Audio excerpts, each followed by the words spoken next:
Picture this, a golden city in the heart of Africa where wealth flows like the Niger River. It's 14th century Mali, and one man's name echoes through history, Mansa Musa, the emperor whose fortune dwarfs that of modern billionaires. But what made this ruler truly extraordinary? Was it his legendary pilgrimage that reshaped economies, or the architectural marvels he commissioned?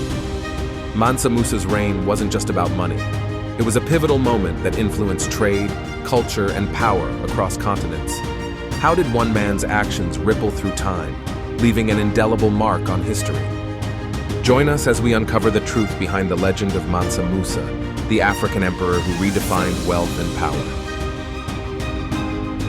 Picture Mali in 1312, a prosperous kingdom in West Africa, rich in gold and salt, yet relatively unknown beyond its borders. The empire stood at a crossroads, both geographically and historically. Its strategic location along trans-Saharan trade routes positioned it for potential greatness, but it would take a visionary leader to unlock that potential. Mansa Musa's rise to the throne was unexpected. In Mali's unique system of succession, the reigning king would appoint a deputy to rule in his absence during the Hajj pilgrimage. When Mansa Abu Bakr II embarked on an ambitious expedition to explore the Atlantic Ocean, he named Musa as his deputy.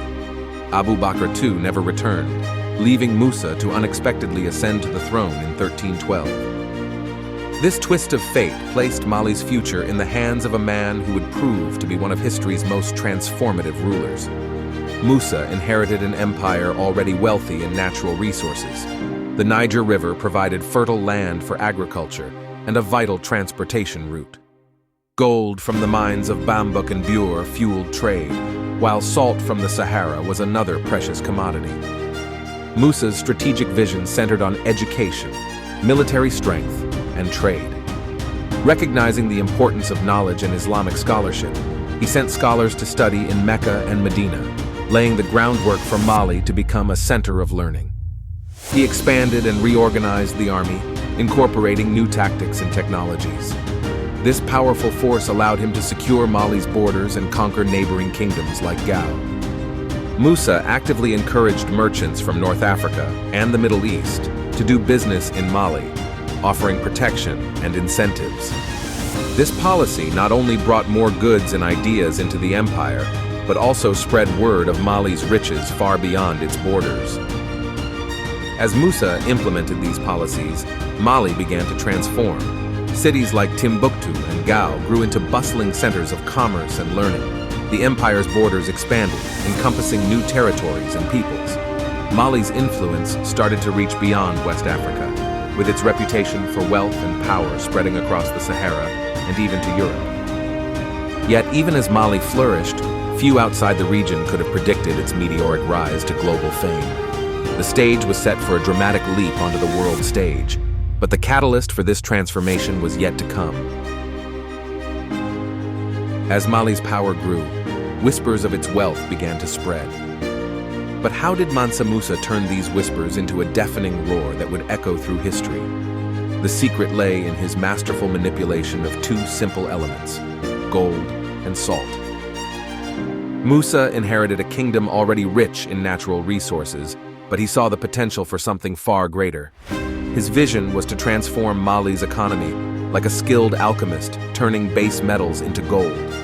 He began by overhauling Mali's economic infrastructure, focusing on maximizing the value of existing gold and salt trade. Musa's key strategy was expanding and diversifying trade routes. He leveraged Mali's strategic location to create a vast network of commercial connections. New trade agreements were established with distant lands, ensuring Mali's gold and salt reached markets from North Africa to the Middle East. These agreements often included preferential terms for Mali, solidifying its position as a dominant economic force. Under Musa's reign, Mali annexed 24 cities, including Timbuktu. Each new city became an integral part of Mali's economic machine.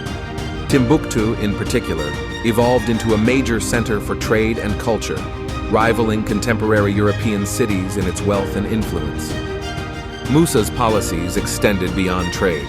He invested heavily in urban development, particularly in Timbuktu and Gao. By bringing in architects and scholars from the Islamic world, He transformed these cities into beacons of learning and culture. The University of Sankore in Timbuktu became a renowned center of scholarship, attracting students and intellectuals from far and wide. The genius of Musa's strategy lay in its self-reinforcing nature. Trade wealth funded infrastructure and education, which in turn attracted more trade and talent. This virtuous cycle propelled Mali from a wealthy kingdom to an economic powerhouse, surpassing many contemporary European states in terms of wealth and cultural influence. As the sun rose over Mali in 1324, an extraordinary sight unfolded. Mansa Musa, the wealthiest man alive, stood at the head of a massive caravan, ready to embark on a pilgrimage that would reshape the medieval world. The air buzzed with excitement as 60,000 men, including courtiers, soldiers, and servants, along with 12,000 slaves, prepared for the journey. The procession stretched for miles, a sea of vibrant colors and glinting gold. As they set out, the ground trembled under the weight of 100 camels, each laden with 136 kilograms of gold. The caravan's scale was unprecedented, taking days to pass through a single point. As they traversed the Sahara, the journey became a testament to Mali's organizational prowess. The heat was oppressive, sand whipping against their faces, yet the caravan pressed on. Reports suggest that while the front of the caravan reached Timbuktu, the rear was still departing from Musa's palace. Upon reaching Mecca, the true magnitude of Musa's pilgrimage became apparent. The holy city had never witnessed such a display of wealth and piety combined. Musa's presence turned heads across the Islamic world and beyond, putting Mali firmly on the map. The Catalan Atlas of 1375 would later depict Musa holding a gold nugget, cementing Mali's reputation as a land of unimaginable riches. Musa's famous pilgrimage to Mecca showcased Mali's immense wealth and served as a grand advertisement for Mali's economic might. This display attracted merchants and investors from across the known world, further fueling Mali's economic growth. But Musa's journey was more than a show-off of wealth. It was a quest for knowledge and cultural exchange. On his return, he brought back scholars and architects, setting the stage for Timbuktu's transformation into a major center of learning in the Islamic world. The pilgrimage had not only displayed Mali's power, but also sowed the seeds for its intellectual and cultural flowering. As Musa's caravan rolled into Cairo, no one could have foreseen the economic tremors about to shake the very foundations of Egypt. The streets bustled with excitement as word spread of the Malian ruler's arrival, his generosity already legendary. But this display of wealth would soon test the limits of an entire region's economic stability. Musa's lavish spending in Cairo during his 1324 pilgrimage was unprecedented. He distributed gold freely, gifting it to the poor, exchanging it for souvenirs, and using it to finance his stay. The immediate effect was a surge of joy among the Cairenes, who found themselves suddenly flush with gold. Markets hummed with activity as people rushed to spend their newfound wealth. However, this initial euphoria masked a growing problem.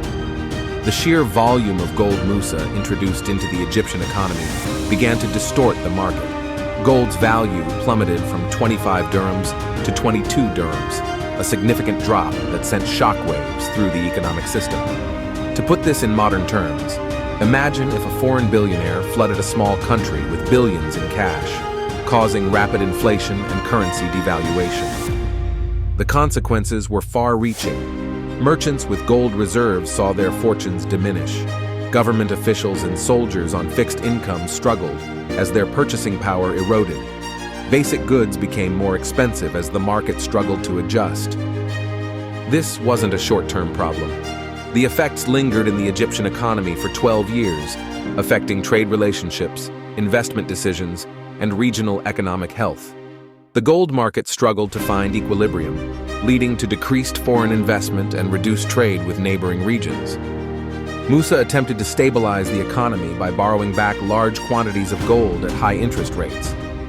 While commendable, this action introduced new dynamics into the market, potentially creating different economic pressures. The repercussions extended beyond Egypt's borders. News of Musa's wealth spread across the medieval world, cementing Mali's reputation as a land of unimaginable riches. However, Lucy Duran from the School of African and Oriental Studies points out that many Malian griots were upset with Musa for his extravagant giving, believing he had wasted valuable resources that could have benefited his own empire. This highlights the tension between personal generosity and national interests. Mansa Musa's reign transformed Mali into a sophisticated center of learning and culture. His investments in education and infrastructure, particularly in Timbuktu, created a lasting legacy. The city became a major Islamic university, attracting scholars from across the world and housing over 800,000 manuscripts. This intellectual renaissance laid the groundwork for Mali's cultural prominence for centuries. Musa's story challenges us to reconsider how we measure a ruler's success. Is true wealth found in gold, or in the knowledge and culture cultivated within a society? As we reflect on Musa's impact, we're left to ponder, what defines a ruler's true legacy? Is it the riches they amass, or the wisdom they instill in their people? If you enjoyed this, don't forget to like this video. Comment your thoughts and suggestions for future stories, and subscribe and hit the notification bell to join us for more amazing tales from history.